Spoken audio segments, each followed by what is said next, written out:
Praise to the lord. ఈరోజు దేవుడు మనకిచ్చినటువంటి వాగ్దానం ఏంటంటే, ప్రకటన గ్రంథము 22వ అధ్యాయము 7వ వచనం. ఇదిగో నేను త్వరగా వచ్చుచున్నాను, ఈ గ్రంథములోని ప్రవచన వాక్యములను గైకొనువాడు ధన్యుడు. ఆమెన్. ఈ గ్రంథము అంటే బైబిల్. ఎవరైతే ఆ బైబిల్లో ఉన్నటువంటి వాక్యములను గైకొంటారో, వాటిని గ్రహిస్తారో వారు ధన్యులు. ఎందుకంటే దేవుడు రెండవసారి ఈ భూమి మీదకి రాబోతున్నటువంటి సమయము చాలా తక్కువగా ఉంది. ఆయన త్వరగా రాబోతూ ఉన్నాడు కాబట్టి ఆయన వచ్చిన సమయానికి ఎవరైతే ఆ గ్రంథము ప్రకారము జీవిస్తూ ఉంటారో, ఆ గ్రంథంలో ఉన్నటువంటి ఆజ్ఞలను పాటిస్తూ ఉంటారో, ఆ గ్రంథము ప్రకారము వారి యొక్క జీవితాన్ని మార్చుకొని ఆయన కోసము ఎదురు చూస్తూ ఉంటారో, వారందరూ కూడా ఆ రాకడలో ఆయనతో పాటు తీసుకొని వెళ్ళిపోబడతారు. అయితే ఆ రాకడ త్వరగా వస్తుంది అంటూ ఉన్నాడు. మరి గ్రంథంలోని విషయాలను మనం గ్రహించాలి అంటున్నాడు. గ్రంథం ఏం చెప్తుంది? ఈ బైబిల్ గ్రంథము దేవుని రాకడ త్వరగా రాబోతుంది కాబట్టి బైబిల్ గ్రంథంలోని విషయాలను మీరు గ్రహించండి అంటున్నాడు దేవుడు. ఈ బైబిల్ గ్రంథము ఏం చెప్తూ ఉంది? ఫిలిప్పీయులకు రాసిన పత్రిక 4వ అధ్యాయము 5వ వచనం. మీ సహనమును సకల జనులకు తెలియబడనీయుడి, ప్రభువు సమీపంగా ఉన్నాడు. దేవుడు సమీపంగా ఉన్నాడు, త్వరగా రాబోతూ ఉన్నాడు, అతి శీఘ్రముగా రాబోతూ ఉన్నాడు. కాబట్టి మీరేం చేయాలంట? సహనముగా మీ యొక్క సహనము సకల జనులకు తెలియజేయబడేలాగా మనం ఉండాలి. అంటే మన మీద మనల్ని ఎవరైనా ఏదైనా అనినా, మనకు అన్యాయము చేసినా, మనల్ని నిందించినా, మన మీద దూషణగా మాట్లాడినా త్వరపడి వాళ్ళ మీద మనము ప్రతీకారము తీర్చుకొనకుండా ఓర్పుతో సహనముతో ఉండాలి. ఓర్పుతో సహనముతో ఉండి ప్రతి విషయము కూడా దేవుని దగ్గరకొచ్చి ప్రార్థన విజ్ఞాపనల చేత ఆయనని వేడుకోవాలి. అయ్యా, నా జీవితంలో ఇట్లా జరుగుతూ ఉంది, పలానా వ్యక్తి నన్ను ఇబ్బంది పెడుతూ ఉన్నాడు, పలానా పరిస్థితిలో నేను ఇబ్బంది పడుతూ ఉన్నాను అని మనము దేవుని దగ్గర విజ్ఞాపన చేయాలి. అంటే మనకి కోపము కలిగించేవి, మన యొక్క సహనాన్ని కోల్పోయేలాగా చేసేవి మన చుట్టూ చాలానే జరుగుతూ ఉంటాయి.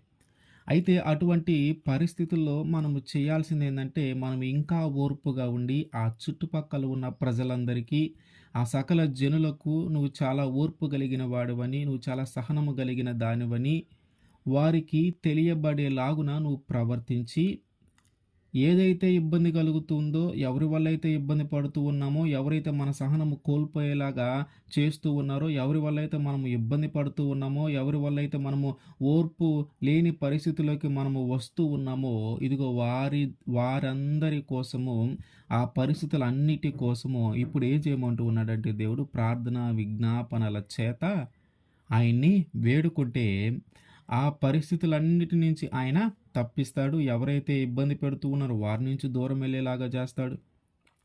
అంటే నీ సహనాన్ని నువ్వు కోల్పోకుండా ఆయన నీకు సహాయము చేస్తూనే ఉంటాడు.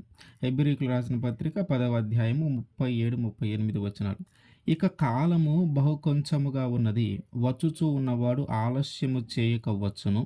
నా ఎదుట నీతిమంతుడైన వాడు విశ్వాసముగా జీవించును గాని అతడు వెనుక తీసిన ఎడల అతని యందు నా ఆత్మకు సంతోషం ఉండదు. ఇప్పుడు ఏమంటున్నాడు? నీతిమంతుడుగా ఉండాలంట. అంటే ఆ రాకడ అనేది ఆలస్యము చేయక వచ్చును. కాబట్టి మీరందరూ కూడా నీతిగా జీవించండి. ఇందాకేమంటున్నాడు? సహనముగా జీవించండి, ఓర్పు కలిగి ఉండండి అంటున్నాడు. ఇప్పుడేమంటున్నాడు? నీతిగా జీవించు, ఒకరికి అన్యాయం చేయొద్దు, ఒకరిని మోసం చేయొద్దు, నీ మాట అవునంటే అవుననిలాగా, కాదు అంటే కాదు అనేలాగా ఉండాలి. మనము దేవుని ఎదుట, అంటే ఆయన రెండవసారి మన దగ్గరికి రాబోతూ ఉన్నటువంటి సమయానికి నువ్వు నీతిమంతుడుగా ఉండాలి. నువ్వు నీ యొక్క విశ్వాసాన్ని నువ్వు కొనసాగించాలి, నీ యొక్క నమ్మకాన్ని నువ్వు కొనసాగించాలి. ఎప్పుడైతే నువ్వు ఓర్పు కలిగి ఉంటావో అప్పుడు నువ్వు ఖచ్చితంగా నీ విశ్వాసాన్ని నువ్వు కోల్పోకుండా ఉంటావు. ఎప్పుడైతే నువ్వు విశ్వాసము కోల్పోకుండా ఉంటావో అప్పుడు ఖచ్చితంగా నువ్వు నీతిగా జీవించడానికి ప్రయత్నము చేస్తూ ఉంటాం. ఈ లోకంలో నిన్ను నీ చేత తప్పు చేయించాలని గానీ, నీ నీతిని నువ్వు నీతిగా ఉండకుండా చేయాలని గానీ చాలా ప్రయత్నాలు జరుగుతా ఉంటాయి. కానీ మనము మన నీతిని కోల్పోకూడదు. ఎందుకంటే ఆయన సమీపంగా ఉన్నాడు. ఎప్పుడొస్తాడో మనకి తెలియదు. అట్లాగే యాకోబు రాసిన పత్రిక 5వ అధ్యాయం 8వ వచనం. ప్రభువు రాక సమీపించుచు ఉన్నది గనుక మీరును ఓపిక కలిగి ఉండుడి, మీ హృదయములను స్థిరపరచుకొనుడి. సహనము కలిగి ఉండమంటూ ఉన్నాడు. నీతివంతుడిగా జీవించమంటూ ఉన్నాడు. అట్లాగే నీ హృదయాన్ని స్థిరపరచుకో. నీ హృదయము తడవకొకసారి అటువైపు ఒకసారి, ఇటువైపు ఒకసారి, అక్కడికొకసారి, ఇక్కడికొకసారి, కొంచెం సేపు పాపంలో, కొంచెం సేపు దేవునిలో ఇట్లా ఉండకుండా స్థిరపరచు దాన్ని.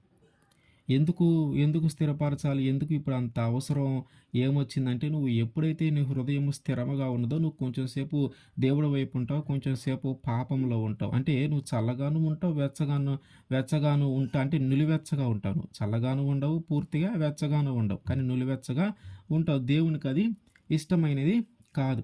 కనుక మన హృదయాలను మనము స్థిరపరచుకోవాలి. సహనం కలిగి ఉండు, నీతిగా జీవించు, నీ హృదయాన్ని నువ్వు స్థిరపరచు. ఎందుకంటే రాకడ అనేది సమీపంగా ఉన్నది. ఆయన ఎప్పుడు వస్తాడో మనకి తెలియదు. అసలు ఆయన ఎందుకు వస్తూ ఉన్నాడు? ఇప్పుడు నేను త్వరగా వచ్చుచూ ఉన్నాను అంటున్నాడు.